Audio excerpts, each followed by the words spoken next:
ડીસા શહેરના ખાડિયા વિસ્તારમાં આ વર્ષે હોળી પર્વે પરંપરા અને પર્યાવરણનો અનોખો સંગમ સર્જાયો. છેલ્લા 100 વર્ષથી વધુ સમયથી હરસોલિયાવાસ મિત્રમંડળ દ્વારા આયોજિત થતો હોળિકા દહન કાર્યક્રમ આ વખતે વૈદિક પરંપરાના તેજસ્વી સ્વરૂપમાં ઉજવાયો. શિવ સેવા સમિતિ ડીસા અને હરસોલિયાવાસના સંયુક્ત આયોજન હેઠળ વૈદિક હોળી મહોત્સવને લઈને સમગ્ર શહેરમાં ધાર્મિક ઉત્સાહ અને આતુરતા છવાઈ ગઈ હતી. આ પાવન આયોજન શહેરના મધ્ય વિસ્તારમાં ખાડિયા મેન બજારમાં કરવામાં આવ્યું હતું. સોમવાર સંવત 2082 ફાગણ સુદ 14 તારીખ 2/3/2026ના રોજ સાંજે 8 થી 8:30 વાગ્યા દરમિયાન વૈદિક મંત્રોચ્ચાર અને વૈદિક વિધિ અનુસાર હોળી દહન કરવામાં આવ્યું. પરંપરા અને પર્યાવરણનો અનોખો સંગમ. આયોજકોના જણાવ્યા મુજબ દેશી ગાયના ગોબરમાંથી તૈયાર કરાયેલ પવિત્ર ગોકાષ્ઠ વડે હોળી પ્રગટાવવાનો મુખ્ય હેતુ પર્યાવરણ સંરક્ષણ છે. પરંપરાગત રીતે લાકડાના ઢગલાથી થતી હોળીથી વૃક્ષોનું નુકસાન થાય છે, જ્યારે ગોકાષ્ઠનો ઉપયોગ કરીને કુદરતનું સંરક્ષણ થાય છે અને સાથે સાથે વૈદિક પરંપરાનું પુનર્જીવન પણ થાય છે. ગોકાષ્ઠથી થતી અગ્નિ શુદ્ધ, સુગંધિત અને આધ્યાત્મિક માહોલ ઊભો કરે છે. આયોજકોનું માનવું છે કે ગાયના ગોબરમાં રહેલા તત્વો વાતાવરણને શુદ્ધ બનાવવામાં સહાયક બને છે, જેથી ધાર્મિક સાથે વૈજ્ઞાનિક દ્રષ્ટિએ પણ આ પહેલ લાભદાયી સાબિત થાય છે.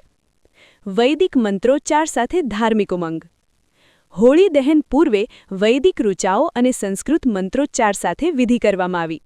વિદ્વાન બ્રાહ્મણો દ્વારા સંસ્કારપૂર્ણ વિધિ કરાવવામાં આવી હતી. શહેરના આગેવાનો, સામાજિક કાર્યકરો અને મોટી સંખ્યામાં ધાર્મિક ભાવના ધરાવતા નાગરિકો ઉપસ્થિત રહ્યા હતા.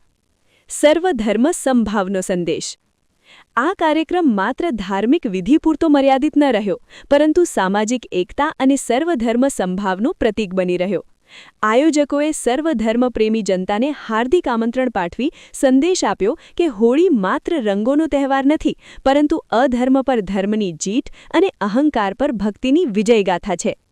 શહેરમાં વધતો ઉત્સાહ.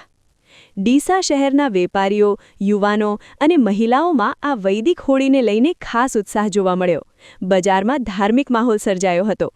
આયોજકો દ્વારા શિસ્તબદ્ધ વ્યવસ્થા, સુરક્ષા અને સ્વચ્છતા માટે વિશેષ આયોજન કરવામાં આવ્યું હતું. આ રીતે ડીસામાં ઉજવાયેલ વૈદિક હોળી મહોત્સવ પરંપરા, પર્યાવરણ અને સામાજિક એકતાનો અનોખો સંદેશ આપતો યાદગાર પ્રસંગ બની રહ્યો.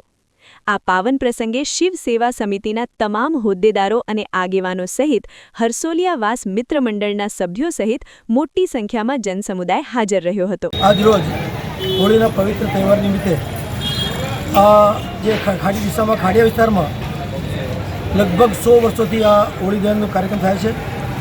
આ વર્ષથી જ શિવ સેવા સમિતિ દ્વારા આ હોળીને વૈદિક હોળીનું રૂપ આપી અને એક નવી શરૂઆત કરી છે, જે આવતા દર વર્ષે પણ વૈદિક હોળી શિવ સેવા સમિતિ દ્વારા અને હરસોલિયાવાસ મિત્રમંડળ દ્વારા અહીં આ હોળીનો પર્વ ઉજવવામાં આવશે અને હોળી દહનનો કાર્યક્રમ કરવામાં આવશે.